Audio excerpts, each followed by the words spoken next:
As you may already know, the history of the Holy Roman Empire is a terribly confusing mess. A historian trying to fully comprehend the confusing and contradicting mess of constitutions and traditions that governed the empire, from its inception on Christmas Day, year 800, to its eventual collapse and dissolution in 1806, would probably be more likely to shoot themselves than finish their work. Described as a monstrosity by 17th century philosopher Samuel Pufendorf, it nonetheless did the job. But if it was an elaborate dance of politics and a nigh impossible navigation of rules and regulation in the 17th century, it was hardly much different during its inception on the dawn of the 9th. And that's where our story begins. To understand the Holy Roman Empire, we must understand, of course, the Roman Empire. The HRA is often understood to have usurped the role of the old Western Roman Empire. While largely true in geographical terms, it's not so easy in basically any other terms, and for that we really must go back. Since the times of Emperor Constantine, Constantinople, which is now Istanbul, would be the real capital of the empire.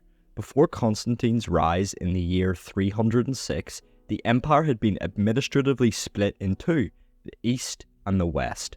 Constantine brought the two together under the vainly named capital of Constantinople, on the site of old Byzantium. After Constantine, the status quo was returned.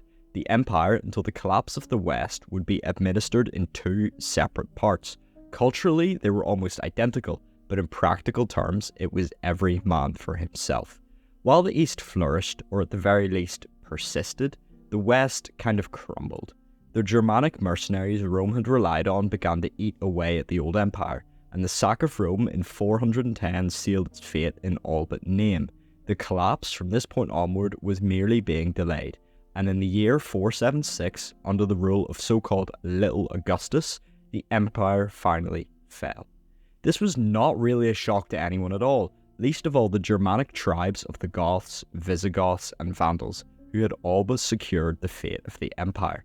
This wasn't really the horrific burning of a great culture the event has taken the mask off today. In fact, it was probably surprisingly underwhelming for many of its contemporaries. The East was still going quite strong, and it had long been the quote-unquote real Rome in the eyes of many. There wasn't a massive cultural shift either.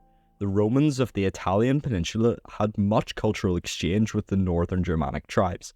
These tribes became considerably Romanized, and the Romans had picked up much Germanic culture, but nonetheless the shock was indeed felt, especially by two groups, the Church and the Eastern Roman Empire. The Roman Church was split into multiple spheres of influence held by the Patriarchs. But for the scope of this video, only two may concern us: the Bishop of Rome, the position descended from St. Peter himself, who held power in practically all of Christian Europe, and the Patriarch of Constantinople, who initially only held authority in Constantinople itself and the small surrounding areas in modern-day Turkey and Greece. Technically, the Patriarch or Bishop of Rome was primus inter pares, or first among equals. This means that he held the most authority of the five other equal patriarchs. After the fall of the West, the two patriarchs, the bishop, or also called the Pope of Rome, and the Patriarch of Constantinople engaged in a bit of a pissing contest. The Patriarch, which by the way is the title I will now use to refer to the Eastern Patriarch.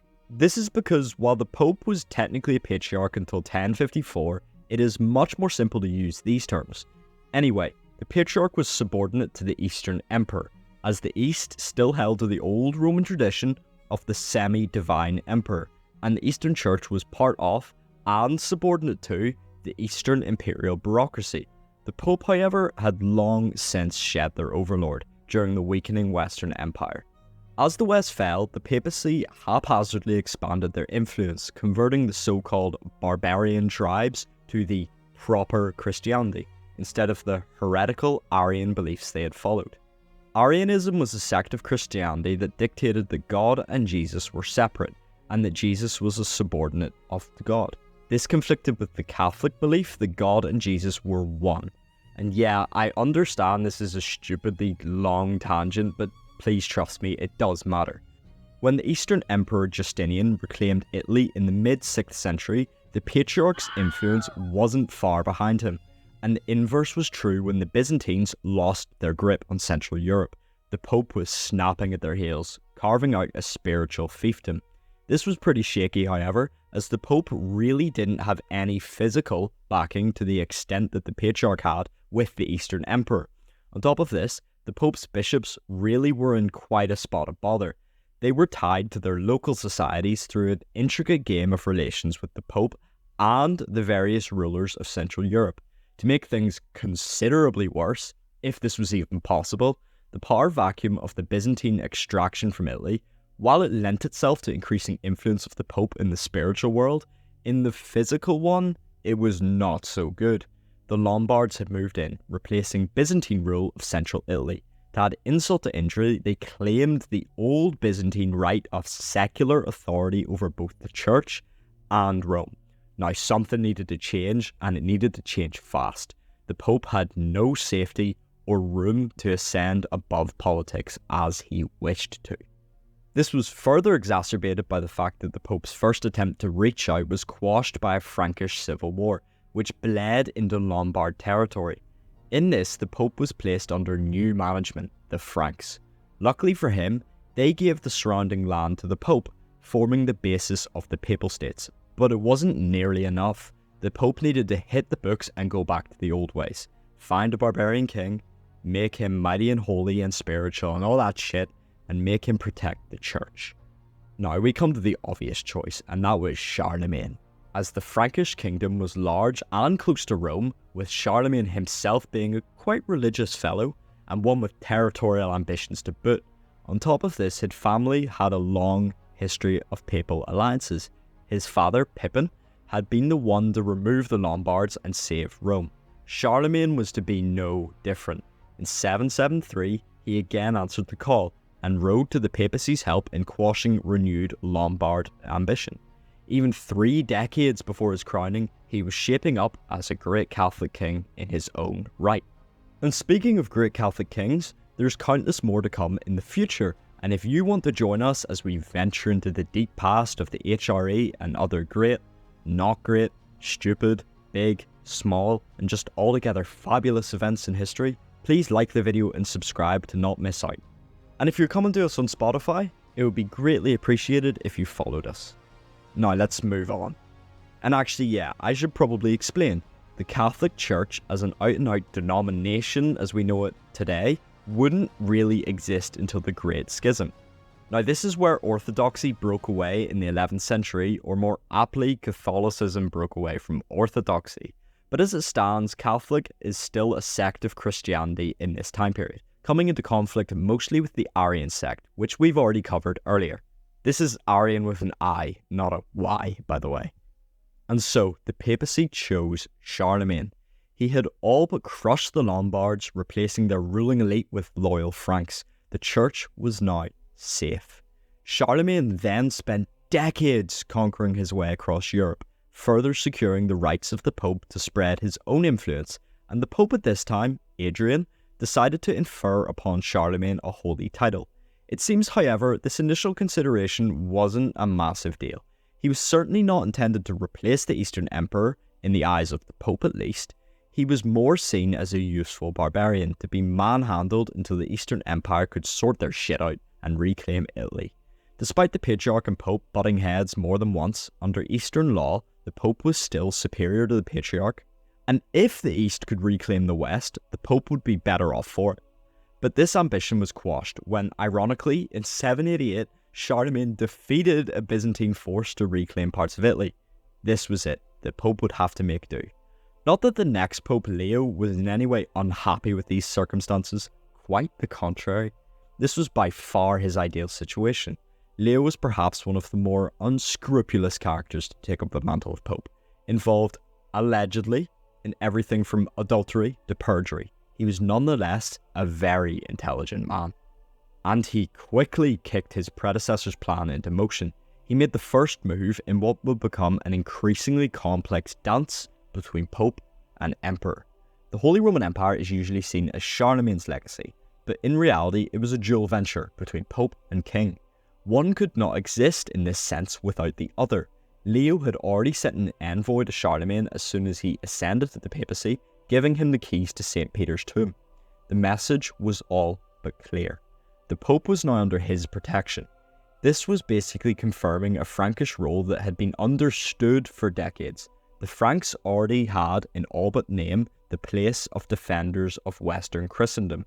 They had handed over the papal lands all those decades before, but they administered it in the secular sense, taking the role of those just before them that the Pope had wanted gone. This was the beginning of the juggernaut that would become the Holy Roman Empire. And in the year 800, on Christmas Day, 7,000 years since the believed creation of the earth, Charlemagne was crowned. And this, time-wise, is technically where our story ends.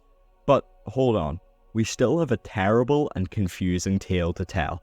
One of theological stupidity and a paradoxical relationship that would make Schrödinger feel sick. Actually, if any science people can tell me if that was a good reference, it would be appreciated. I don't want to make myself look stupid. But I digress. Let's get into it.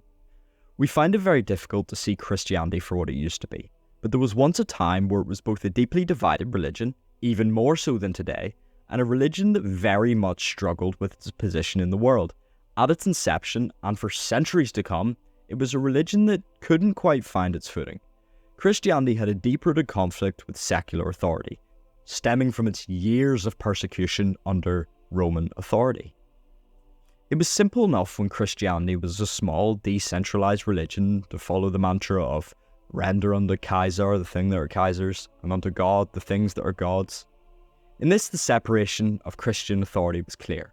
Follow secular leadership in secular matters, and the church in spiritual matters. But what then happened when the church increasingly became quote-unquote Caesar? In other words, how could Christianity come to terms with its new authority in the secular world?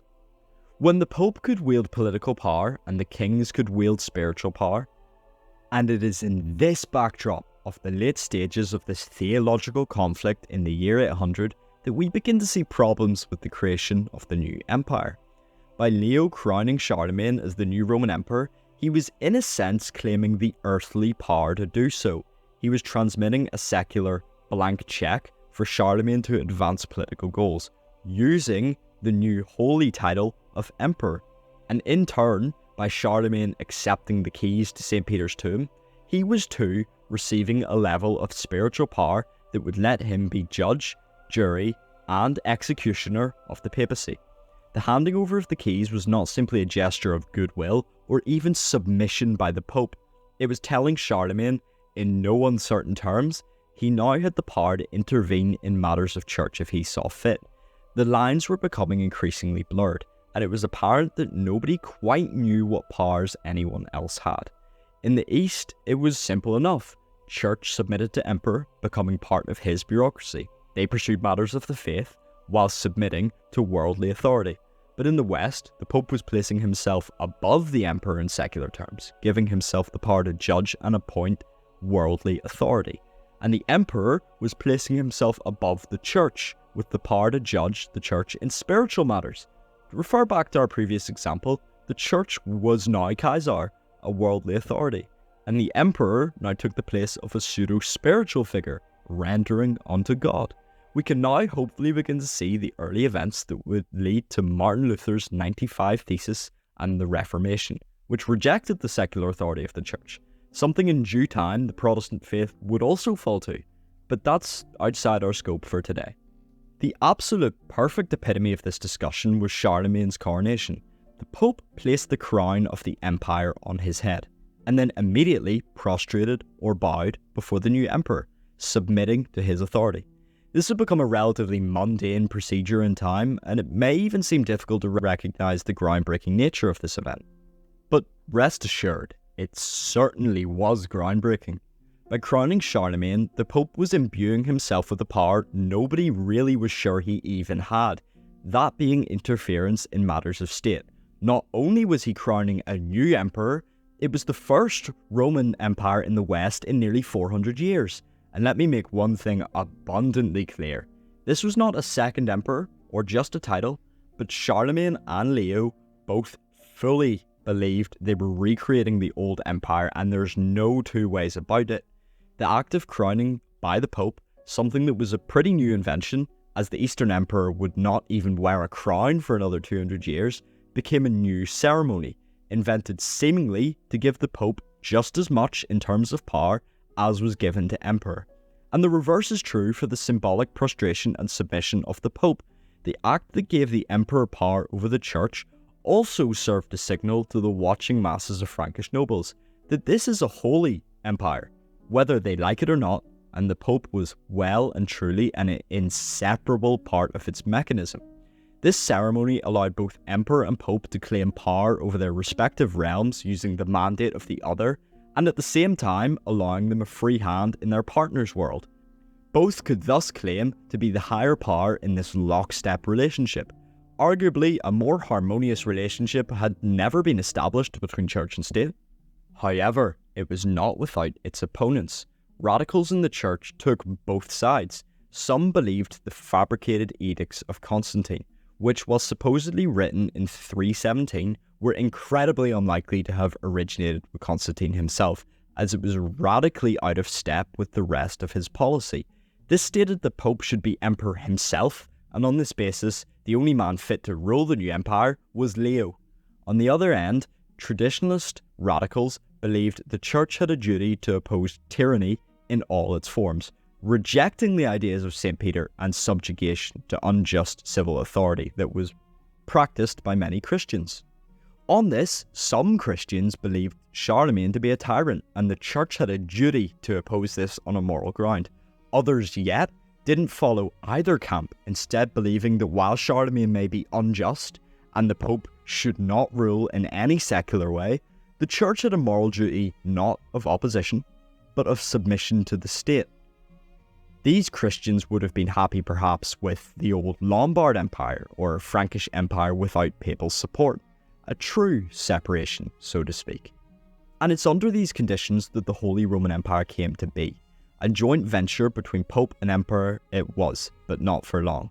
In following centuries, the Pope would become less and less of an equal and begin to flip-flop between useful pawn and dangerous enemy to the empire. Increasingly so as the empire lost its Italian lands and thus the physical hold over the church in years to come. This was of course coupled with the mystification and deification of the emperor himself, while very careful not to fall into the trap of semi-holy office that the East had fallen into. The emperors became, through their own effort or by accident, idols of religion. It is, after all, why emperors wishing to score brownie points visited Charlemagne's tomb on pilgrimage, and not Leo III's. There is no story of Leo III's corpse sitting up in his coffin 200 years after his death to bless the new emperor, but allegedly, Charlemagne's mangled skeleton was able to perform this feat. In fact, Charlemagne's sarcophagus does pay homage to Leo, but it places him directly at the emperor's side, on equal status with Turpin, who, while an influential figure, and not for today, does not hold nearly the same level of involvement in the empire's creation, or indeed Charlemagne's ascension.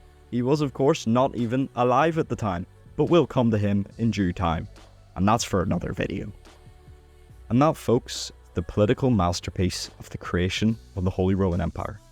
It was deeply flawed, it was arguably wrong, the characters border on Machiavellian, but there's a certain beauty to it if you don't mind my saying so. But what is a better allegory for the empire itself? A system of deeply flawed constitutions and rules that nonetheless lent itself to a straight millennia of power. There's undeniably something immaculate in the disaster, and I hope you join me in the time to come, where we will take a look together at the men, and of course women, who made the empire what it was. And don't worry, we aren't done with Leo III or Charlemagne yet, and we're far from it. So if you enjoyed, please like the video and subscribe, so you don't miss out on our next foray into the beautiful creation, life and death of the Holy Roman Empire.